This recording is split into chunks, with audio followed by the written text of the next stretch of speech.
I don't like awkward moments. So. How's it feel to get back in the SEC championship game? Feels great. It's a long, any SEC regular season is a long season, but we feel pretty good. And, anytime we can finish out the Iron Bowl the way we did, it's going to give us momentum we need to go into Atlanta. And I know the team's excited, so it's going to be a great week. With that excitement, though, we can ask the other players. You guys feel the pressure now that when you win, you're in, you lose? I mean, there's always pressure. I don't think you can't deny that, but that's what we train for. That's what we train for all year long is to get in these big games, and we've been there before. So, a lot of guys were here in 2012, and they know, that feeling and what it took. So, I think a lot of guys are gonna be ready for it. Ryan, have you watched Missouri on tape at all, on TV? Not much. That's what we'll get into today. We'll correct the things that we need to from Auburn, then we'll move past that and get into Missouri today. What's the most important thing? Have a very good defensive line and pressure as a quarterback. Keep Blake safe. Get holes for TJ and all those guys to run through, and control the line of scrimmage. So if we do that, I'm sure we'll be fine.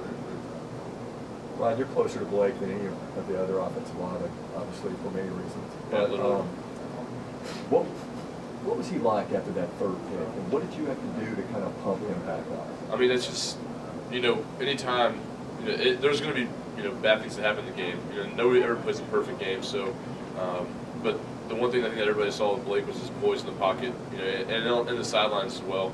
It wasn't hanging your head or anything like that. It wasn't getting mad, but it was more of he knew what he did wrong, and but he also knew that he's got the ability to do things right. So, but all 11 of us picked him up, and I think that's what makes it so special about playing offensive line is that you have this great relationship with the quarterback, and he's really the vocal guy on the offense. So I think that he knew that we needed him and that he needed us. So in a time like that where things aren't really going great, we still came over. We still overcame the adversity that we had.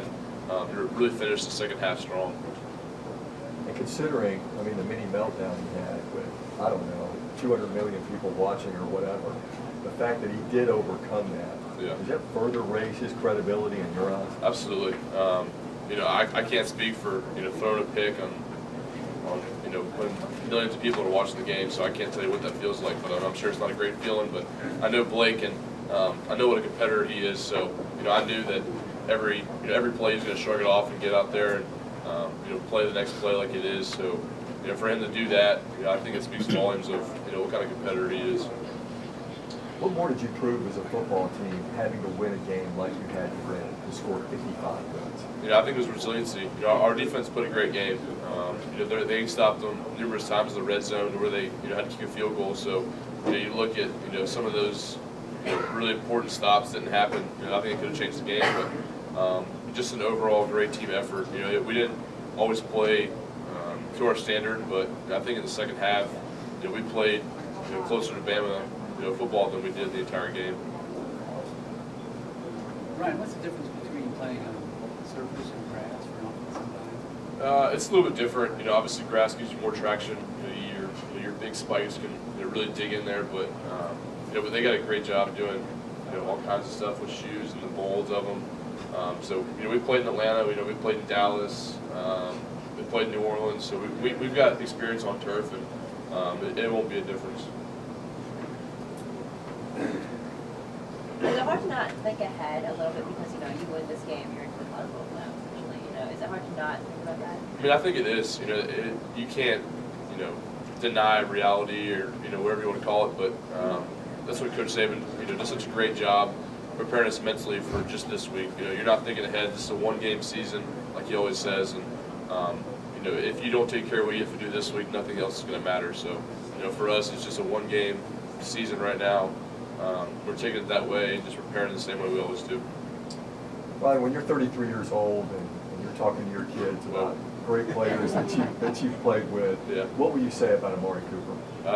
One of the best. Hasn't been many guys where he worked just as hard off the field as he did on the field, and just what a great character guy he is. Always treats people with respect, and one of the hardest working guys that I've been around. So I'm sure when I'm 33, I don't know if he'll still be playing football or not, but I'm sure whatever he's doing, he's being successful at it. And, look at a guy from Miami who has made the most of his opportunities in Alabama so far. I couldn't say more about Amari. I don't know, about a week or so, they'll be giving out the Heisman Trophy. Is he gonna win it? I guess we'll see in a week then. I'd vote for him. Are you surprised? 2 more. Are you surprised that maybe they don't put more guys like covering Amari on opposing teams? I mean, I think they did. I don't know. I've got some buddies that told me they did. They were covering a lot, but I mean, I don't know how many guys you're gonna bring to cover Cooper. But I mean, once you cover him, if you're gonna bring a lot of guys with him, then we got as many great players as we have on specialists. All of our other wide receivers are great, running backs. So all these dual threat guys, especially Blake when he gets out of the pocket. If they're going to cover him, then that leaves another great wide receiver open. So to have all those opportunities and all those threats, I think that's what really makes our offense special. Last one. Can you describe just the confidence of knowing when you guys have not played clean and not well, you still win, and even Ole Miss, they can't win, be injured and closing in there. I mean, how do you explain how that has occurred? The practice thing, is that a team chemistry thing? Boy, If you can. Coach Saban, there's always been, he always tells us, no one's ever going to play a perfect game, so there's going to be obstacles along the way, but we always got a lot of great backups. So if even if guys get hurt, those guys are expected to go in there, do the job just like the other guy did. And I think when I was out, Bozeman did a great job as well. So for this team, we haven't played perfect all week, or we haven't played perfect all year, but we've got enough to get the job done. We know.